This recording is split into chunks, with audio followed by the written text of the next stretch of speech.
In the summer of 1945, the Japanese Empire was trapped in an Allied stranglehold.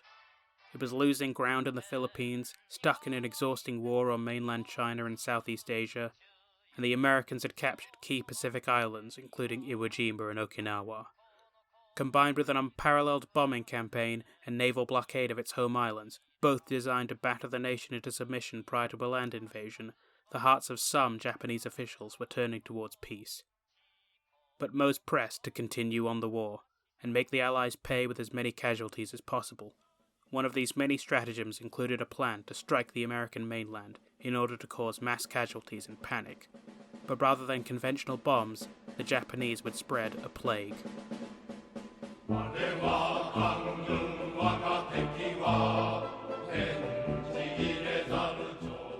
Following the attack on Pearl Harbor, numerous operations by Japan against the United States homeland had taken place, though casualties were often low.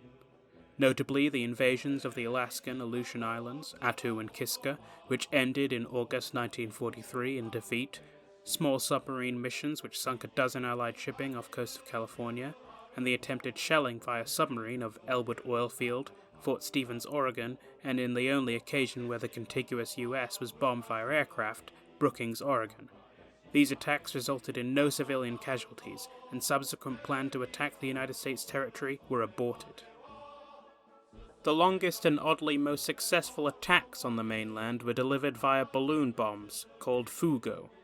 In 1944 and 45, 9,300 balloons were released strategically by the Navy to be carried by the jet stream across the Pacific Ocean and to scatter across the United States.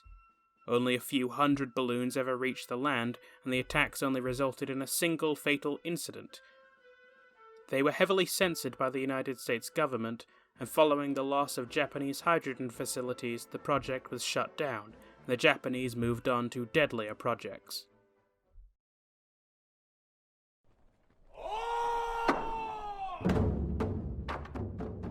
That brings us to Unit 731, also known as the Ishii Unit. An infamous program established by the Japanese secret police with the objective to design, test, and deploy biological and chemical weaponry.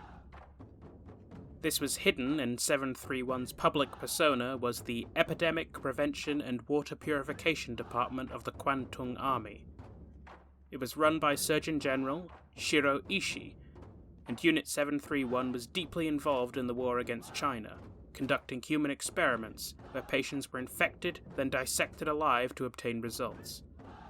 Ishii used his research in the field, attacking Chinese cities with bacteria bombs designed to infect food and water supplies in order to spread cholera, dysentery, typhoid, anthrax, and the bubonic plague. In order to create the bombs, infected fleas would be encased inside ceramic shells called uji bombs that would explode high up and showering down the fleas over cities. They would spread, infecting rats and subsequently people, and had the capability to kill tens of thousands. The total deaths caused by the pandemics created reach as high as 500,000.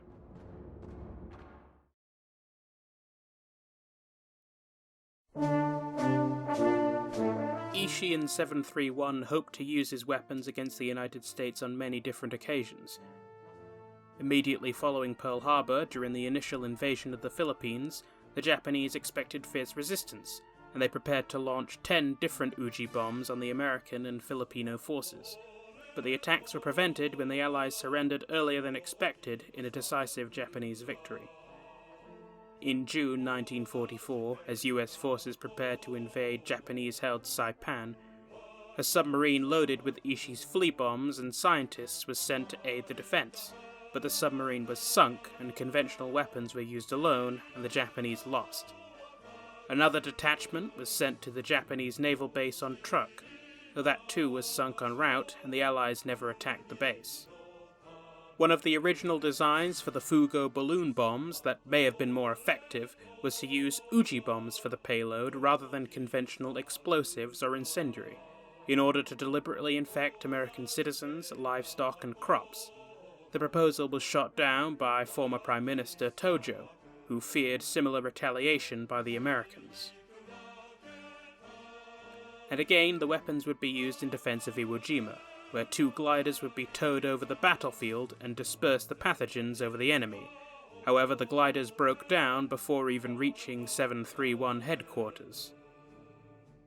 As Japanese casualties grew and Germany surrendered, Ishii became committed to developing an attack that would infect the United States head-on. Emperor Hirohito, in reaction to the firebombing of Tokyo, agreed, and so the project, codenamed Cherry Blossoms at Night, was authorized in March 1945.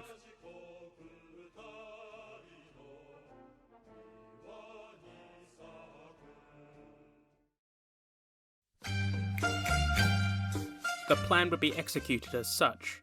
5 of Japan's I-400 class mega-submarines, the largest non-nuclear submarines ever constructed, would depart Japan across the Pacific and emerge off the coast of an unsuspected San Diego. Each submarine was capable of carrying 3 Seiran float planes, each armed with 800 kilograms payload worth of flea bombs. Once emerged, the planes would be launched to attack San Diego. The important naval town had boomed during the war, and its population had doubled in 15 years. It had a large military and naval presence, including an aircraft production facility. The city would be unprepared for such an attack. Its anti-aircraft and coastal defences were outdated or due to be decommissioned. Its military bases and preparedness had been downgraded, and harbour defences were due to cease operations prior to the planned attack.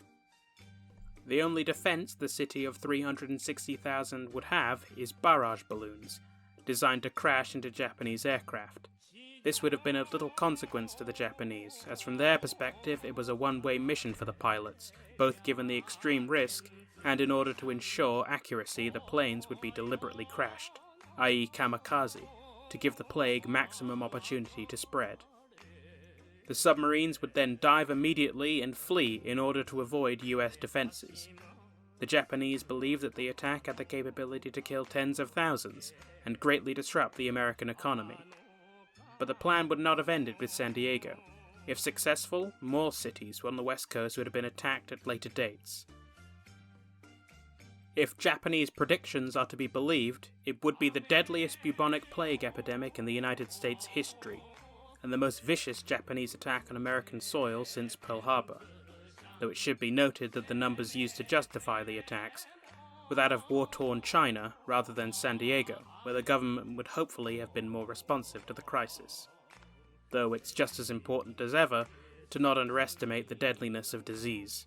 For instance, during the early 20th century, San Francisco, a comparable city, suffered a plague epidemic that killed and infected hundreds due to government negligence, and it forced the city and state to be partially quarantined, an incident that was not deliberately sparked and spread. To make matters worse, throughout the war, San Diego had been suffering a lice outbreak that may have postponed a government response to the attack, confusing the fleas for lice. The mission was scheduled to begin on the 22nd of September, but the biological war was permanently postponed for a nuclear one.